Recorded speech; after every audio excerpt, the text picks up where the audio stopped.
இந்த வெள்ளக்கட்டி கொஞ்ச நாளாவே இந்த செல்லக்குட்டின்னு கூப்பிட்டுக்கிட்டு இருக்கு. அதாவது இன்னைக்கு மாடர்ன் ட்ரெஸ்ல வந்து தமிழ்லயே அதிகமா பேசிச்சு. போன வாரம் தமிழ் பெண்ணா புடவையில வந்து ஆங்கிலம் 50%, தமிழ் 50% அப்படி கலந்து பேசிச்சு. நான் தான் சொன்னேன், அழகிய தமிழ் மகளே, நல்லா தமிழ் பேசுற, இதுக்கு இடையே ஆங்கிலத்தையா உள்ள சொருகிற, தமிழ் பேசு, தேவையான 1-2 ஆங்கிலம் பேசலாம், தப்பில்லை. நம் தமிழ் இருக்கும் போது இல்லாத போது வேறு இடத்துல இருந்து எடுப்போம். அதனால இன்னைக்கு ஏறக்குறைய 90% தமிழ்லே பேசியிருக்க. உனக்கு என்னுடைய பாராட்டுக்கள். தமிழ் புடவையோடு வா, இன்னும் அழகா இருப்ப. தமிழ் மகளா, அழகிய மகளா இருப்ப. இப்ப லீச் புக் சினிமா தயாரித்துள்ள லீச் நம்முடைய அனுப் ரத்னா ப்ரொடியூசர் அண்ட் ஹீரோ. அவர் கதாநாயகன் நடித்திருக்காரு, அவர் தயார் பண்ணியிருக்கார். இசையமைப்பாளர் கிரண் ஜோஷி. 3 பாட்டு நல்லாவே இருந்தது, ரொம்ப நல்லா பண்ணியிருந்தார். நம்முடைய இந்த மேடையை அலங்கரித்தவர் நிஜாம், நடிகர், மிமிக்ரி ஆக்டர், இன்னும் பல்துறை கலைஞர். நிஜாம், நீங்க உண்மையிலே ஒரு பல்கலைக்கழகம். இது நிஜம், இது சத்தியம். என்ன உருவம் தான் கொஞ்சம் பெருசா இருக்குன்னு பார்த்தா உள்ள நிறைய வச்சிருக்கார். அதுதான் உருவமா இருக்கு. நடிப்பு, பாடல், மிமிக்ரி எல்லாமே. இத இன்னொரு பெருமை என்னன்னா, இவங்க கேரளாவில இருந்து தமிழ் சேர்த்து படம் எடுத்திருக்காங்க. கேரளா, தமிழ், கன்னடா, தெலுங்கு 3 மொழியில ரிலீஸ் பண்ண போறாங்க. தமிழும் நம்பிக்கையோடு எடுத்திருக்காங்க, சிறப்பா எடுத்திருக்காங்க, அழகா எடுத்திருக்காங்க. ஒரு த்ரில்லர் ஸ்டோரி. அதை எப்படி அழகா பண்ணணுமோ அதை பண்ணியிருக்காங்க. கேமரா, ரீ ரெக்கார்டிங் எல்லாமே நல்லா இருக்கு. இது எல்லாத்தை விட கேரள சகோதரர்கள் இந்த மேடையில தமிழ் பேசுறீங்களே, உங்க எல்லாருக்கும் என்னுடைய பாராட்டுக்கள். ஹீரோயினி அழகா பேசு. நான் ஏதாவது தப்பு பேசியிருந்தா மன்னிச்சுக்கன்னு கேட்டது. கடைசியில நன்றி சொன்னேன், அந்த நன்றி தூய தமிழ்.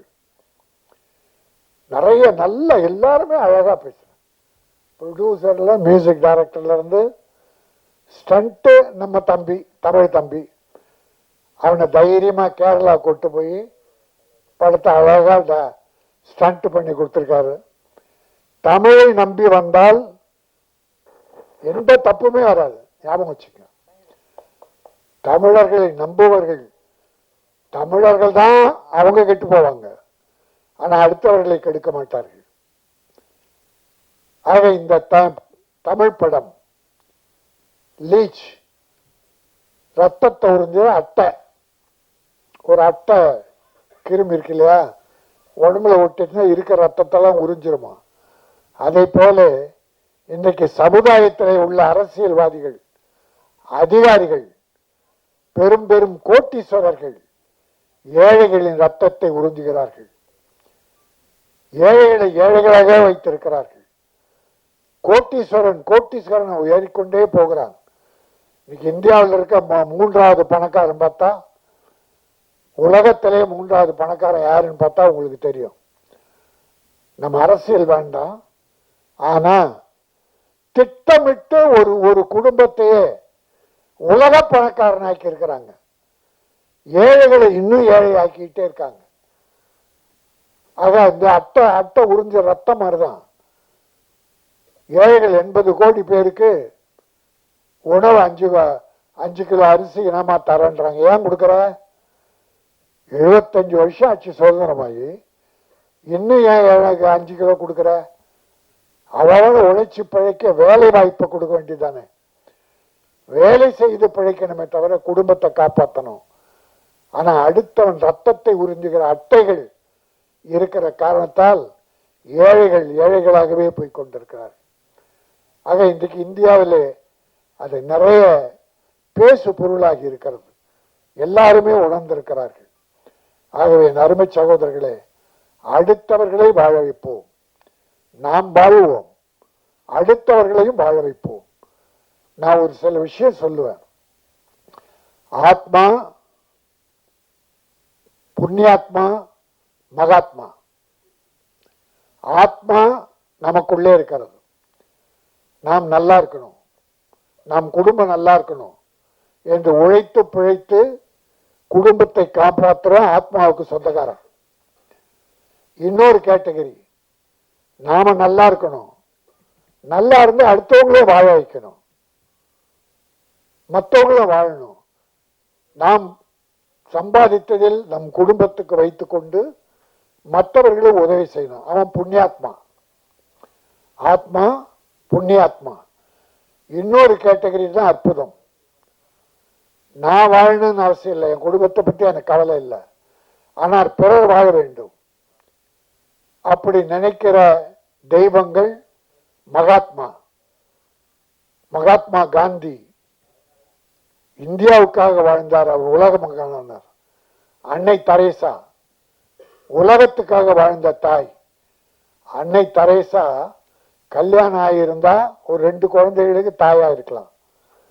ஆனால் கல்யாணம் செய்து கொள்ளாமல் கருவுறாமல் பிற குழந்தைகள் எல்லாம் உலக மக்களை காப்பாற்றினார்களே, அதனாலே அவர் உலக தாயானாள். பெருந்தலைவர் காமராஜ் தன் தாயை கூட கவனிக்காமல், தன் உறவுகளை கவனிக்காமல் தமிழக மக்கள் இந்திய மக்களை காப்பாற்றினாரே, அவர் மகாத்மா. நம்முடைய அப்துல் கலாம் தன் குடும்பம் பாராது, இந்திய மக்கள் உயர வேண்டும், உலகம் உயர வேண்டும் என்று பாடுபட்டாரே, அந்த அப்துல் கலாம் மகாத்மா. நான் இதை சொல்வதன் மூலம் எல்லாருமே மகாத்மா ஆக முடியாது, புண்ணியாத்மா ஆகலாம். நாமும் வாழ்ந்து நம் குழந்தைகளை குடும்பத்தை காப்பாற்றி மற்ற பொருளில் மிஞ்சுகிற பொருளில் பிறருக்கு உதவி செய்து அந்த குடும்பத்தையும் காப்பாற்றினால் புண்ணியாத்மா ஆகலாம். அதுதான் மனித பிறவி. இன்னைக்கு சினிமா எப்படி இருக்கிறது? தமிழ் சினிமா என்றால் நொந்து போயிருக்கிறது, வெந்து போயிருக்கிறது. சின்ன ப்ரொடியூசர் மட்டுமல்ல, மிகப்பெரிய கம்பெனிகள் எல்லாம் சிரமத்தில் ஆழ்கிறார்கள், பொருளாதார சிரமத்தில் ஆழ்கிறார்கள். பெரிய கம்பெனிகள்லாம் தோல்விகளை தழுவி கொண்டிருக்கிறது. இந்த கார்பரேட் கம்பெனிகள் வந்துதான் தமிழ் சினிமா மிக மோசமான நிலைக்கு போவதற்கு காரணமே கார்பரேட் கம்பெனி என்பது உண்மை. இந்த சம்பளத்தை ஏற்றி ஏற்றி ஏற்றி அவங்க தான் சின்ன ப்ரொடியூசர் கூட பிழைக்காம பண்ணிட்டாங்க. இது எல்லாத்த விட கொடுமை என்னன்னா, தமிழ் சினிமாவின் தலைமகன், உலக நடிகர்களுக்கெல்லாம் தலைவன், தமிழ் சினிமாவின் அடையாளம் நடிகர் திலகம் சிவாஜி கணேசன். ஏழையாய் பிறந்து நாடகங்களை நடித்து பராசக்தியின் மூலமாக கதாநாயகனாகி உலக நடிகனாக உயர்ந்து காட்டியவர். பேருங்க அண்ணா சொன்னார், தென்னாட்டு மார்லன் பிராண்டோ. ஆனால் தென்னாட்டு பிராண்டோல இவர் தான் உலக நடிகர், அப்புறம் தான் பிராண்டோ எல்லாம். அப்படிப்பட்ட உழைத்தால் உழைத்து உழைத்து தமிழை நடிப்பை உலகத்துக்கு எடுத்து காட்டிய அந்த சிவாஜி கணேசன் வீடு இப்பொழுது ஏலம் போவதற்கு நோட்டீஸ் ஒட்டப்பட்டு விட்டது. கோர்ட்டில் இருந்து ஆர்டர் வந்து விட்டது. இந்த சினிமாவில் ஒற்றுமை இருந்தால், அது யாரோ பேர பிள்ளையோ பிள்ளைகள் இருக்காது, பேர பிள்ளை ஏதோ படம் எடுத்தாரு, 3 கோடி கடன் வாங்கியிருக்காரு, 3 கோடி கடன், படம் ரிலீஸ் ஆகல, பணத்தை திருப்பி கொடுக்கல, வட்டி ஏறி ஏறி அது 9 கோடிக்கு மேல போயிருக்கு. ஏறும், வட்டிக்கு வாங்கினா ஏறதான் செய்யும், நம்ம அவங்கள குறை சொல்ல. ஆனால் அது சிவாஜி கணேசன் யார் பேரம் பண்ணானோ யார் பண்ணாங்களோ, நடிகர் திலகம் சிவாஜி கணேசன் கலைஞரால் சிவாஜியா, சிவாஜியால் கலைஞரா, முத்தமிழறிஞரா என்ற கேள்விகள் எழுதும்போதெல்லாம் சிவாஜியால் கலைஞர், கலைஞரால் சிவாஜி. முத்தமிழறிஞர் எழுதிய வசனத்தை பேசி சிவாஜி புகழ் பெற்றார். புகழ் அந்த வசனங்களை சிவாஜி நடித்ததாலே, பேசியதாலே முத்தமிழறிஞர் கலைஞர் பெயர் பெற்றார் என்று ஒருவர் ஒரு போட்டி. உயிர் நண்பர்கள்.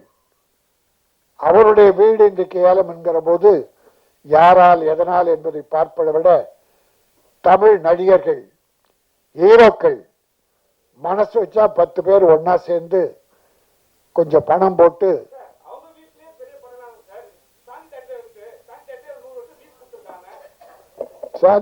லீஸா இல்ல இல்ல நானு இல்ல இல்ல இல்ல இல்ல இல்ல தம்பி விளக்கம் சொல்றாரு, எனக்கு தெரியாது தம்பி, தப்பு இல்லை, இல்ல இருக்கட்டும், எனக்கு தெரியல. நான் ஒரு வேண்டுகோளா வைக்கிறேன் சிவாஜிக்காக. அது என்ன வழி இருக்கும்? நான் என்ன சொல்றேன், தமிழக முதல்வர் அவங்க அப்பா கலைஞர் தான் பீச்சில் அவருக்கு சிலை வைத்தார். பிறகு அதை நினைவு மண்டபம் அங்க கொண்டு போய் கட்டினாங்க. அந்த குடும்பத்தோட பற்றுள்ள ஆட்சி நடக்குது. வழிமுறை சட்டம் சரியா இருந்தா, முறை சரியா இருந்தா, நம்முடைய நடிகர்களுக்கு சிவாஜிக்காக இதுல யார் என்ன தப்பு பண்ணாங்க, பைனான்சியரை கூப்பிட்டு பேசுறா, அவர் கூட நிறைய மனசாட்சியோடு ஒத்துக்குவார். குறைச்சி ஒரு 10 பேர் சேர்ந்து முடிஞ்சா பண்ணலாம், இல்ல அவங்க சொத்து இருந்தா அதை வித்து கூட பண்ணலாம், எனக்கு தெரியல. வேண்டுகோள், ஒரு தமிழ் நடிகனுடைய குடும்பம் இன்றைக்கு ஏலம் விடப்பட்டு விட்டது. அது எனக்கு வருத்தமா இருந்தது. அதை வேண்டுகோளாக வைத்தேன். நான் யாரையும் குறை சொல்ல, முடிந்தா யாரால் முடியுமோ அவர்தான் உதவி பண்ணுங்க. அந்த குடும்பத்து பிரச்சனையே எனக்கு தெரியாது. நான் படித்த செய்தி மனவேதனையாக இருந்தது. அதனால் யாராவது தமிழக அரசோ, தமிழ் சினிமா ஹீரோக்களோ, இல்ல நடிகர் சங்கமோ எல்லாரும் ஒன்னா சேர்ந்து ஏதாவது உதவி செய்து சிவாஜி சம்பாய் வீட்டை காப்பாற்றுங்கள்.